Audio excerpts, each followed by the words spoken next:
कवि गोष्ठी का आयोजन हमने कराया है। और क्योंकि भाई बहुत फरमाइश रहती है, बहुत उनका अनुरोध आते हैं कि जी हरियाणवी कवि गोष्ठी कराए, काफी दिन हो गए, तो आज 3 कवि हमने अपने स्टूडियो में आमंत्रित करे हैं। परिचय कराते हैं आपका। सबसे पहले बड़े वरिष्ठ कवि हैं इस समय हमारे बीच में, भाई महावीर सिंह जी हैं। और महावीर सिंह जी जो कोसली गांव से आए हैं। तखल्लुस आपका महावीर जी? निर्दोष महावीर जी, निर्दोष के नाम, क्योंकि कवियों के ना ये के नाम न्यारा पाया करें। हाँ जी, है ना, कोई निर्दोष मिलेगा, कोई घायल मिलेगा। हाँ जी, है कोई किसी तरह के। तो महावीर जी निर्दोष हमारे बीच में है, कोसली से आए हैं और कई सम्मानों से, पुरस्कारों से आपको नवाजा जा चुका है। तो आज इस कार्यक्रम में अपनी रचनाएं सुनाएंगे। आपका बहुत बहुत स्वागत है महावीर जी। और दूसरे कवि हैं भाई पवन राठी। पवन राठी भाई आए हैं नीदाना गांव से।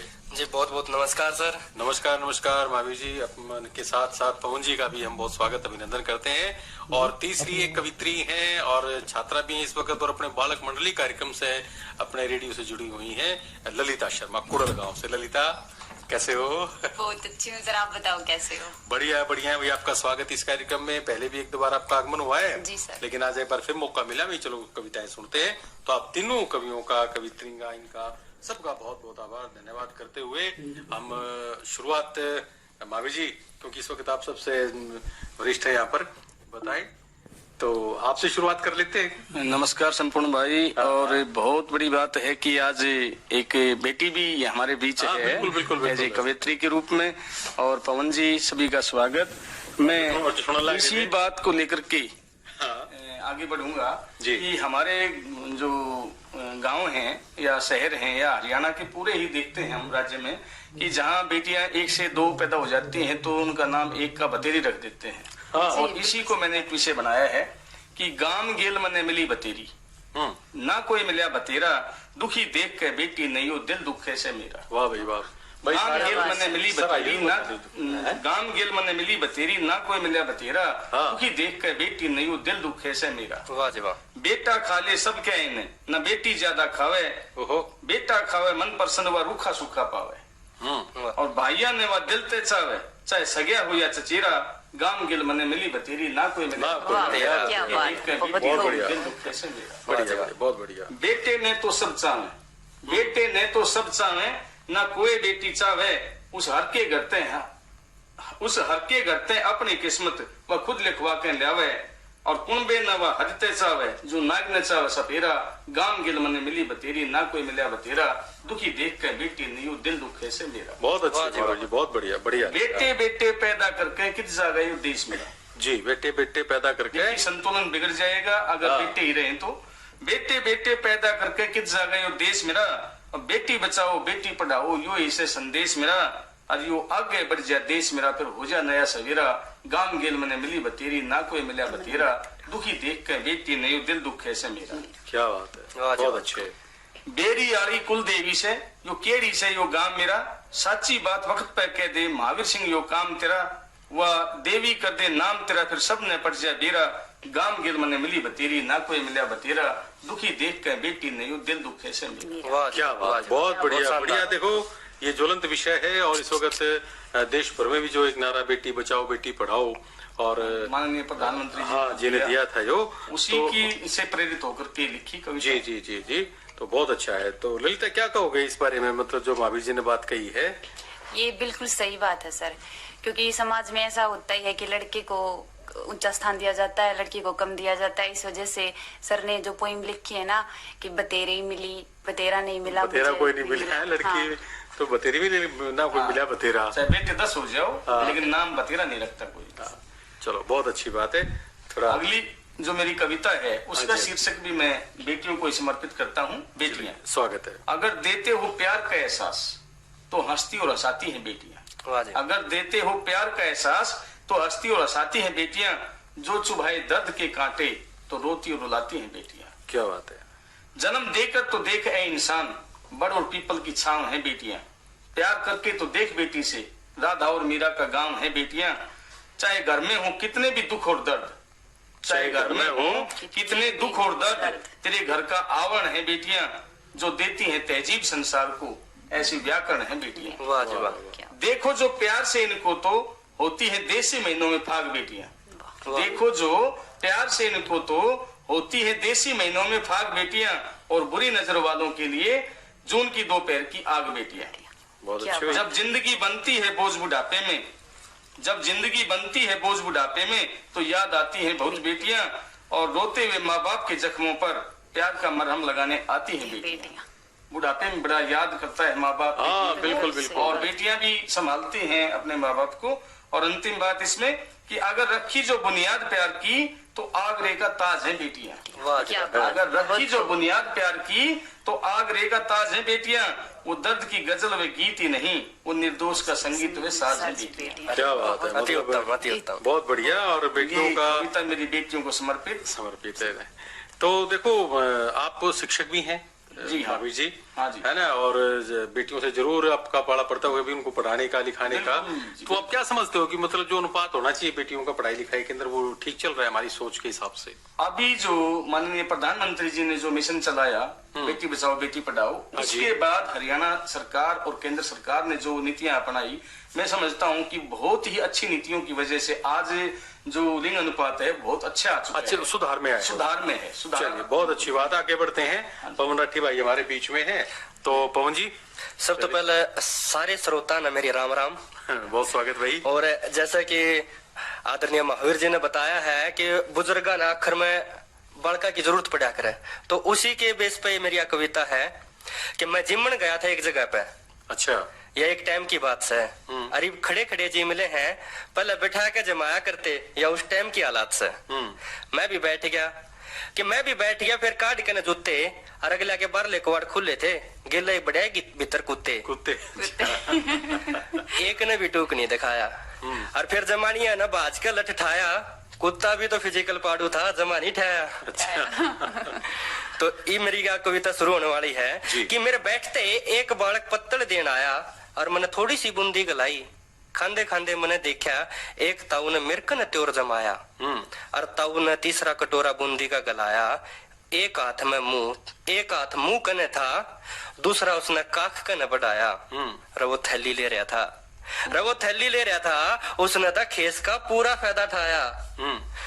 मैं सहज सहज मुस्काया, और मैंने 2-3 पूरी खाई थी, इतना ताऊ बिस्सा की दे बता गया। अच्छा। मैं समझ गया था कि यो भी उसका खेस वाला डब्बी खा गया। अच्छा। कि मैं खा पी कर न बाहर आ गया, देखू था बाट ताऊ की, और वो भी सरक सरक कर न आ गया। हाथ भी नहीं धोए रहे, वो तो अपने घर की राह लखा गया। मैं भी पाछा लग रहा जब तक उसका कमठाना नहीं आ गया। अरे भाई जी तो काल मेरा फेर पाया, के भाई जी तो काल मेरा फेर पाया, जब मैं उसकी ओबरी के मह लखाया, थी उसमें एक टूटी सी खटोली, छोटी सी पानी की बरोली, और एक पाटी धोती खुट्टी पे थी, पार रहा था वह भी मैली होली। के पानी पीने खातर उसने बोतल काट के था डब्बा बनाया, और सराना बूंदिया का थैला जचाया। रेडी लहू में लाल हो रही थी, जुत्ती में तली नहीं थी, उसकी एडी में कांडा चाल्या पाया। अरे ताऊ का करा बितरला रोवा था, और मेरी देख कर नया हालात आखा के मैं पानी आया। इतनी बार में एक छोरा डोली में ताऊ के 2 पैर की चाल आया। पूछे थे मेरा पाट्या रहे, वो गांव के सब तक पिछाड़े का बाबू पाया। अच्छा। कि एक सवाल सूल सा मेरे मन में चाल था, अरे खुद रवा वो मंजली कोठी में, तो बाबू का ओबरा डांगरा वाले में क्यों बनाया? कि बाबू का ओबरा डांगरा वाले में क्यों बनाया? पहले सोचा करता बालक तो सबको वंश है, फिर ये जगह जगह पे वृद्धाश्रम क्यों बनावे हैं? ये बेरा पाटिया रहे, उड़े तो ताऊ जी से जाओ हैं। अगर मेरी कविता का जो हमारे श्रोता अगर सार समझ गए हो, तो मेरी हाथ जोड़ के विनती का दर्द है, हाथ जोड़ के विनती है कि ये कविता उन बच्चों तक पहुंचा दो जिनके माँ बाप वृद्धाश्रम में हैं, कि उन्हें बताओ कि भगवान उससे घर में आवास है जड़ा माँ बाप बैठे पावे हैं, और माँ बाप ने घर में नहीं रही, दिल में जगह दो। जब मेरी कोई सुनता हो तो पवन, वे वृद्धाश्रम बंद करवा दो, ये वृद्धाश्रम बंद करवा दो। बहुत बढ़िया, बहुत अच्छी, बहुत बढ़िया बात है। और ये भी एक ज्वलन समस्या है महावीर जी, बिल्कुल जी, समाज की। हमारा बुजुर्गों को नजरिया जो बदला है, क्योंकि नु कह देंगे बोले अभी ये किस काम के, जबकि उन्होंने घर बनाया चलाया सब कुछ, सब कोड़ जोड़ कराया, अनुभव किया उन्हीं की वजह से है। तो कुछ और भी कहना चाह रहे हो पवन जी? बिल्कुल सर, क्योंकि एक बार एक कार्यक्रम में एक वृद्ध आश्रम का उद्घाटन था, उस कार्यक्रम में मुझे बुलाया गया था। अच्छा। तो उस दौरान मैंने देखा कितनी माताएं और कितने पिता तुल्य हमारे बुजुर्ग वहां पर मौजूद थे, तो उनका जो दर्द था मैंने इस कविता में लिखने का प्रयास किया था। स्वागत है भाई, बोलो। बहुत अच्छे विषय को छुआ है भाई पवन आपने।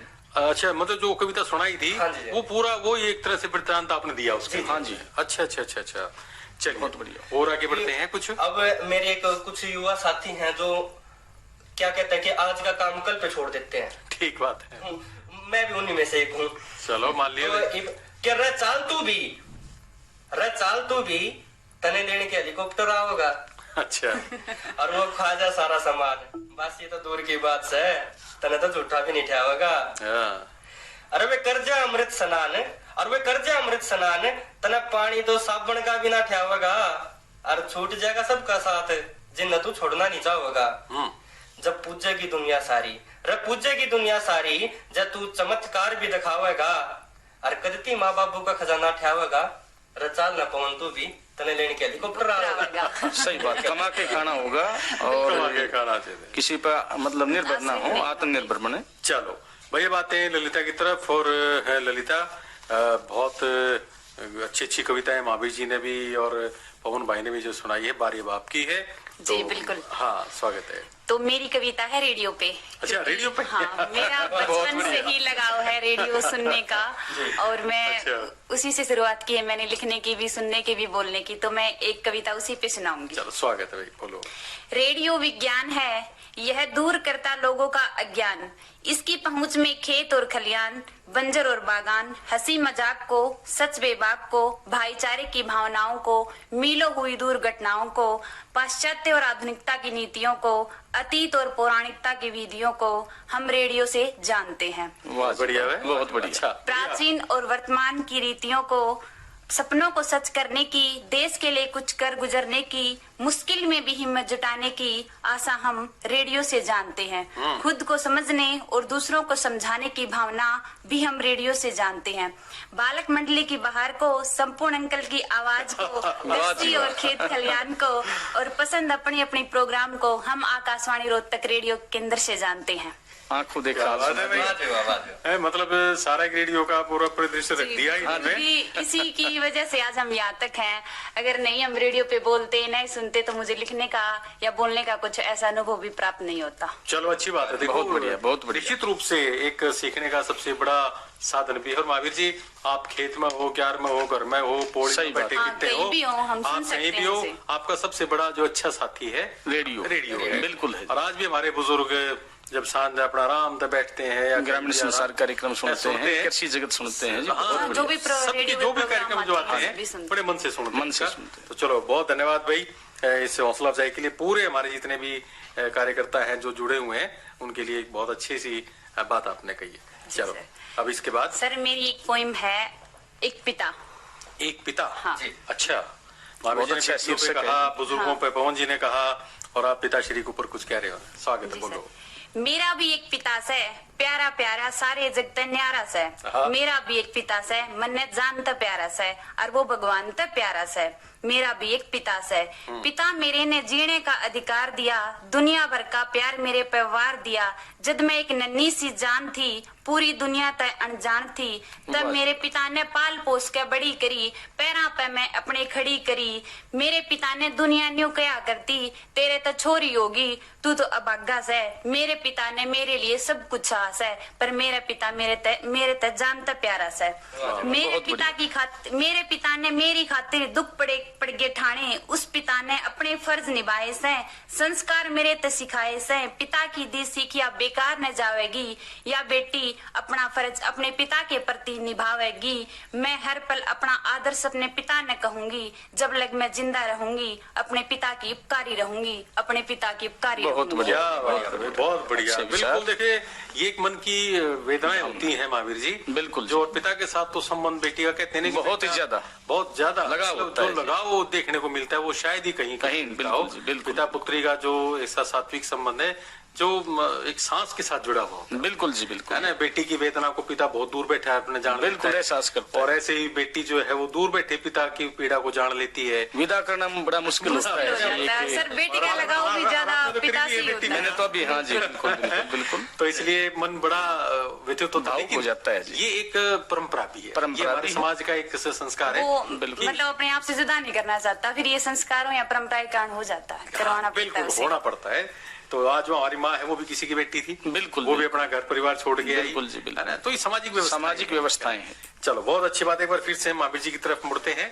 तो संपूर्ण जी, मैं उस विषय को सुनना चाहूंगा जब ये पुलवामा हत्याकांड हुआ और हमारे जो सैनिक शहीद हुए, उनको समर्पित सैनिकों को मेरी एक कविता है। स्वागत है जी। और उसमें भी सारे रिश्तों को छुआ है, जो जितने भी हमारे रिश्ते हैं घर परिवार के, उसमें तो एक माँ कहती है कि ये तो बता दे लाल मेरे तू कितने समंदर पार गया, दे के लहू की बूंद बूंद तू ऋण भारत माँ का तार गया, हर हफ्ते तू बातें करता देश की चिंता मुझसे करता,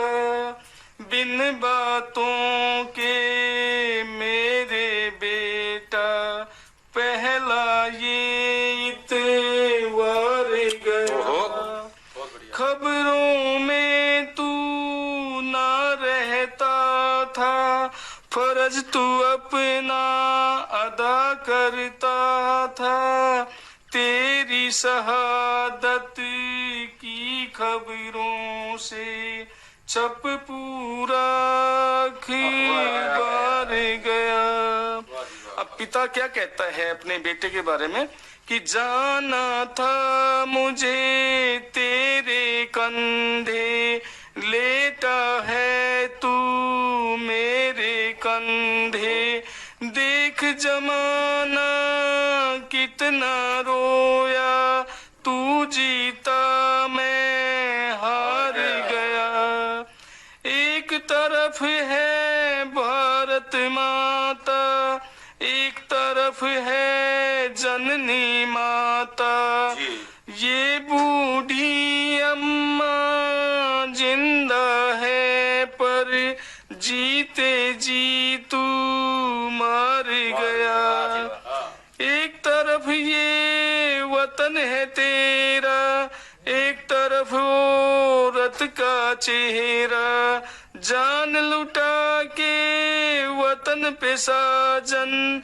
ले औरत का सिंगार गया। आप देखिए जितने भी रिश्ते हैं उनको छूते हुए मैंने ये देखा कि बहना का और बेटी का क्या रिश्ता है उस शहीद के साथ। एक तरफ है तेरी बहना, एक तरफ है सीओ का कहना, किस मुँह आऊं मैं घर अपने, मेरा तो हर त्योहार गया, बेटा है ये तेरी छाया, लुट गई अब तो इसकी माया, कौन दिखाएगा रास्ता उसे, उसका तो सलाहकार गया। अब देखिए एक बेटी के लिए पिता का जाना कितना दुश्वार होता है, कितना वो बदनसीब मानती है अपने आप को कि बाबुल की दुआएं देगा कौन, रिश्ते सारे हो गए मौन, बेशक दे दो सारी दौलत, बेटी का संसार गया। और अंतिम बात देखिए जो हमारे यहाँ अपने दैनिक जीवन में जुड़ी हुई बातें हैं कि आसमान में